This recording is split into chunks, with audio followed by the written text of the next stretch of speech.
भगवान कृष्ण ने उद्धव जी से कहा कि हमारे जो यदु महाराज थे वे एक दिन अपने एकांत महल में भ्रमण कर रहे थे, तो उन्होंने एक दृश्य देखा कि एक अवधूत नंग धड़ंग अवस्था में कहीं जा रहे हैं। उनका मुखमंडल प्रसन्नता से भरा हुआ है और वे आत्माराम आत्मकाम जान पड़ते हैं। तो सहसा उनको कौतूहल हुआ और भगवान यदु भगवान दत्तात्रेय के चरणों में उपस्थित हुए, श्री चरणों में प्रणाम किया और प्रश्न किया कि भगवान आपकी प्रसन्नता का कारण क्या है? अपने स्वरूप को छिपाकर स्वच्छंद विचरण करने वाले आप कौन हैं? मैं आपके इस प्रसन्नता का कारण जानना चाहता हूँ, आपके इस लीला का रहस्य जानना चाहता हूँ, कृपा पूर्वक आप मुझे ज्ञान प्रदान करें। तब भगवान दत्तात्रेय ने यदु से कहा कि राजन, मैंने अपनी बुद्धि के द्वारा इस प्रकृति से 24 गुरुओं को धारण किया है और उनसे शिक्षा प्राप्त की है। उन्हीं से ज्ञान प्राप्त कर मैं प्रसन्नता को प्राप्त होकर के आत्माराम आत्मकाम हो गया हूँ। जो गुण मैंने इस प्रकृति से ग्रहण किया है, तुम भी उसे सुनकर ग्रहण करो। यूं कहकर भगवान दत्तात्रेय कहने लगे, पृथ्वी वायुराकाशमापो अग्निश्चंद्रमा रवि कपोतो अजगरा सिंधु पतंगो मधुकृत गजहा मधुहा हरिणो मीनहा पिंगला कुरुरोरभकः कुमारी सरकृत सर्प उर्णनाभि सुपेशकृत। राजन, मैंने प्रकृति से ये 24 गुरु धारण किए हैं। मैंने पहला गुरु पृथ्वी को बनाया है, जिससे मैंने सहनशीलता की शिक्षा ली है। पृथ्वी पर कोई कितनी गंदगी फैलाए, पताल तक खोद ले, तब भी ये सब सह लेती है। खोदा खूदी धरती सहे, काटा कूटी बन राया, कटु वचन साधु सहे, और पे सहो न जाए।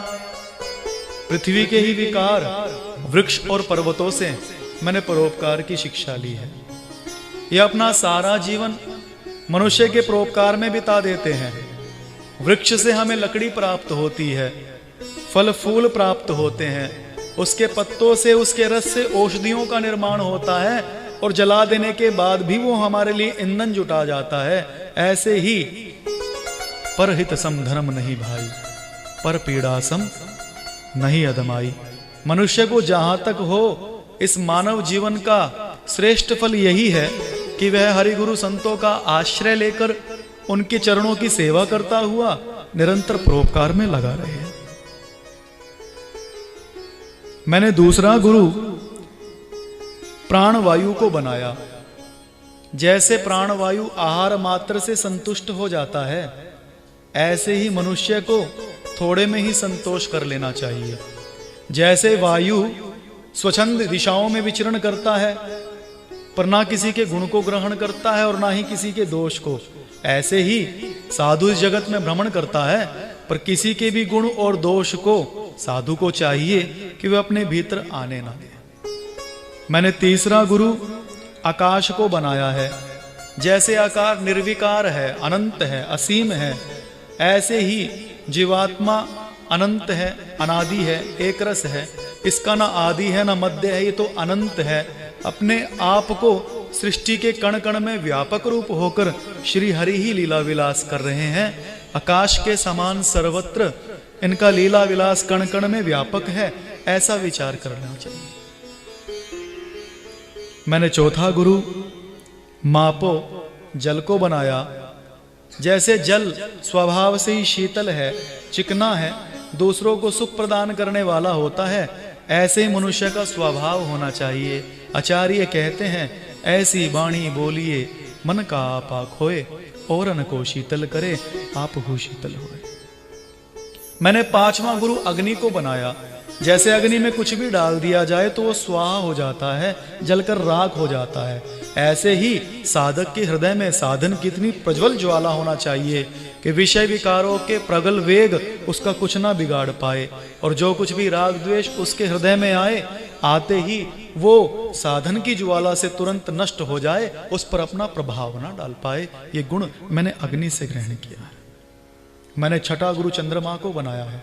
जैसे चंद्रमा की कला नित प्रति बढ़ती और घटती है, ऐसे ही मनुष्य जन्म लेता है, उसका प्रतिपालन होता है और फिर वो वृद्धावस्था होकर मृत्यु को प्राप्त हो जाता है। ये सारी क्रिया शरीर की है। चंद्रमा तो चंद्रमा है, चंद्रमा की कलाएं बढ़ती और घटती है। चंद्रमा का स्वरूप तो ज्यों का त्यों रहता है, ऐसे ही जीवात्मा तो ज्यों की त्यों रहती है। शरीर ही जन्मता है, शरीर ही बढ़ता है, शरीर ही वृद्ध होता है और शरीर की ही मृत्यु होती है। जैसे कोई व्यक्ति पुराना वस्त्र बदलकर नया वस्त्र धारण करे, वैसे ही जीवात्मा पुराना शरीर छोड़कर नया शरीर धारण करती है। इस विषय में धीर पुरुष मोहित नहीं होता, ऐसा भगवान कृष्ण गीता में कहते हैं। मैंने सातवां गुरु सूर्य को बनाया। सूर्य पूरे वर्ष 8 महीनों तक अपनी प्रखर रश्मियों से समुद्र का जल खींचता है, और जैसे राजा कर लेने के बाद प्रजा के हित में उस धन को लगाता है, उसके कल्याण के कार्य करता है, वैसे ही चातुर्मास्य के रूप में, वर्षा ऋतु के 4 मासों के रूप में वे जल बरसा करके इस वनस्पतियों को पुष्ट करते हुए जीवों को सुख प्रदान करते हैं। मैंने 8वां गुरु कबूतर को बनाया। एक कबूतर को कबूतरी से प्रेम हो गया, परिणामता उनके बहुत से बच्चे हो गए। एक बेहेलिया आया, उसने जाल फंसाया और उसके बच्चों को दाना डालने के लोभ से फंसा लिया। सो वह कबूतरी अपने घर आई तो उसने अपने बच्चों को मोह पास में देखा, तो वह प्रेम के वशीभूत होकर उस जाल में जा फंसी। कबूतर भी आया, उसने देखा मेरी पत्नी और बच्चों के बिना मेरा विदुर जीवन किस काम का, इसलिए वह भी उसके जाल में फंस गया और बेहेलिये ने सबको मार दिया। कहने का तात्पर्य, यह मनुष्य स्वयं ही काल के गाल में पड़ा हुआ है।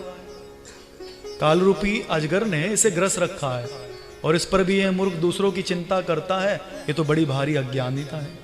दीन दरवेश जी महाराज कहते हैं, काल झपट्टा देते हैं दिन में 12,000, मूर्ख नर चेते नहीं कैसे उतरे पार।